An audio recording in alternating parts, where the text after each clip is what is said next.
my friends, and welcome to this ASMR video. In today's video I'm going to be looking through a Thunderbirds comic from 1991. I recently purchased a whole bunch of them on eBay. I used to have these as a child, and as with most of my items as a child, I sort of let them go and didn't realise the value and how much I'd really appreciate them later in life. So I've basically bought them again. Unfortunately, it's not a complete collection, but it's a good start. So I have many of them here to look at, but I'm just going to focus on the first comic first today, and then possibly do some other videos on other ones going forward.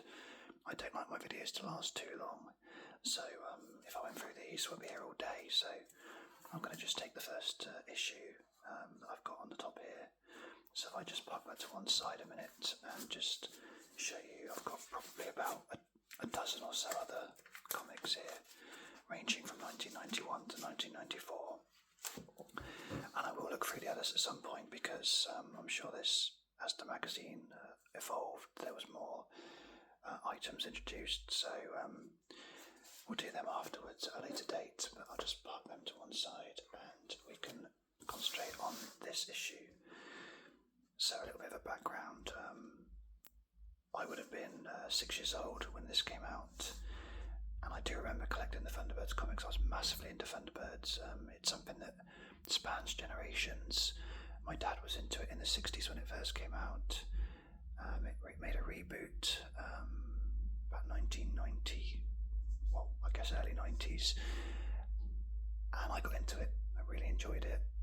And then when my son, I've got two sons, but my eldest son was about this sort of age, 6 or so, 6, 7, I got him into it too. By that point there was the not so good film and slightly animated version, which didn't sit well with me compared to the classic puppets from Jerry Anderson. So I showed him the classics.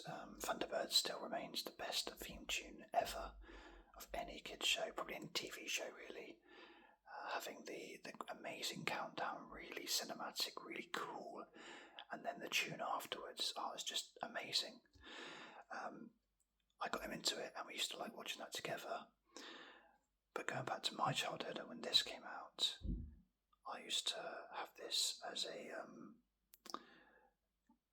once, I think it was a fortnightly magazine. It looks like it's fortnightly.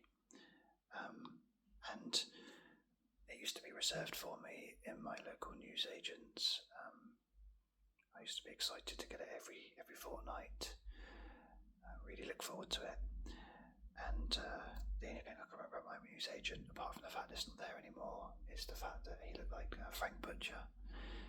Bless him. So anyway, enough waffling about that. Let's get on to why we're here today looking at this magazine. So it came with a badge, which I do remember owning, but obviously on eBay that wasn't still there. We have a nice little 5, 4, 3, 2, 1 Thunderbirds little logo here. We got the classic font for the Thunderbirds logo, 65p. This is number 2, and it's got Thunderbird 2 pull-out wall chart inside, which I'm looking forward to seeing. It's not a particularly thick magazine. There's probably, I don't know, 20 odd pages maybe. So we flick over to the contents page. We have what I can already see is a quite adult-like comic strip. Now, as a 6-year-old, I wasn't used to this. I've done a video on a Ghostbusters comic,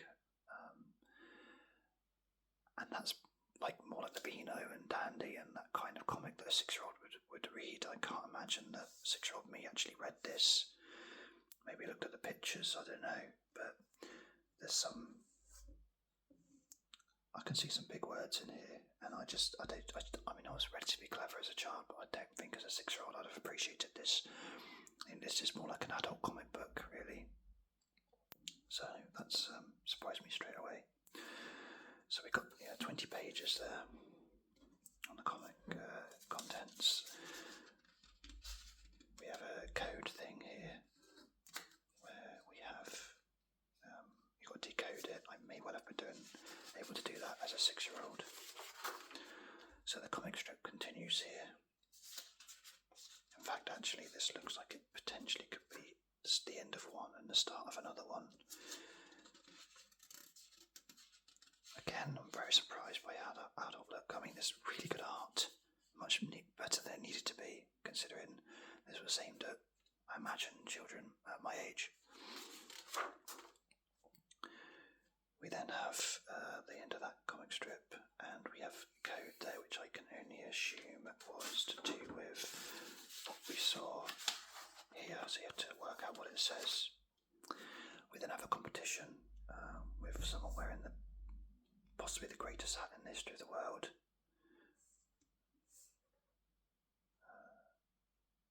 I'm just reading this through. Okay, not exactly true. That's actually him on a stage show, him being Thunderbird 2. So I don't think it's a hat you could buy, which is a shame because I would absolutely be all over that.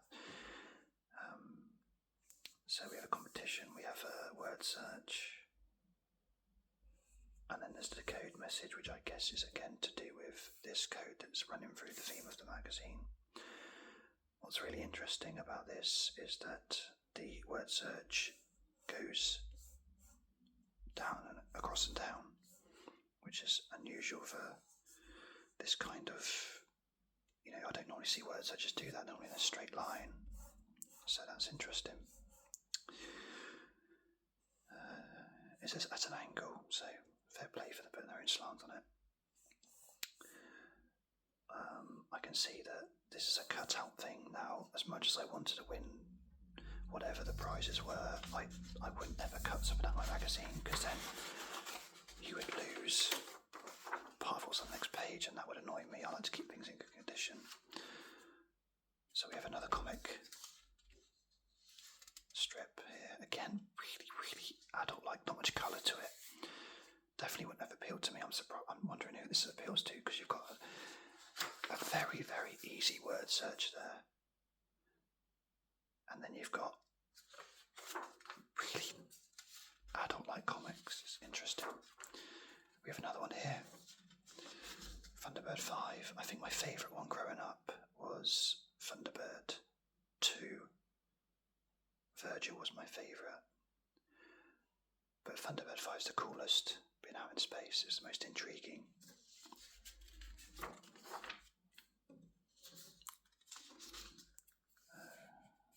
We have another comic. So quite a few different stories. Now we're near the end of the magazine. We have Parker, joke page.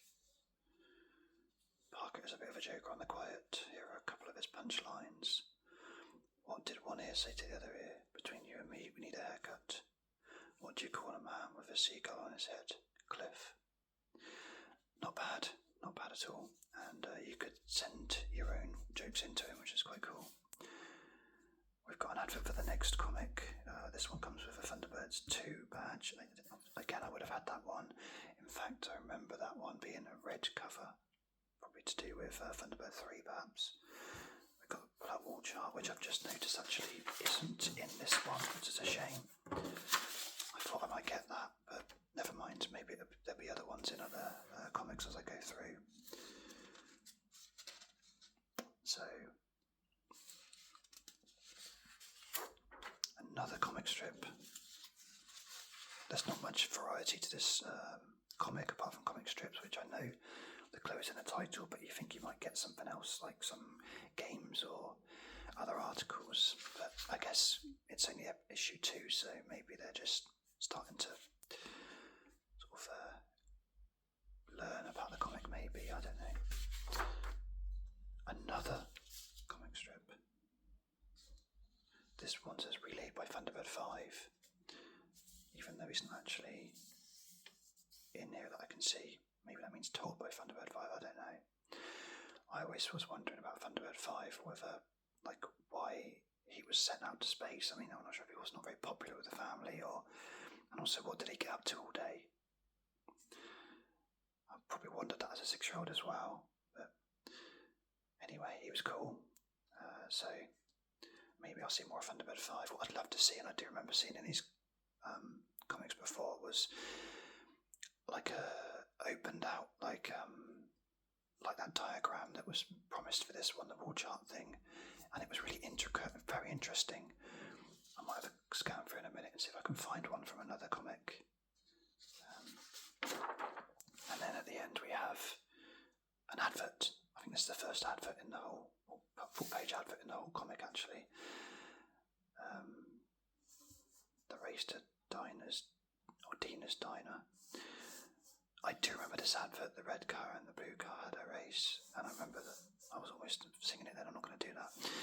I remember that being on TV at the time, and I think Milky Ways are much better. That colour, that blue, looks much better than the white sort of colour they do now.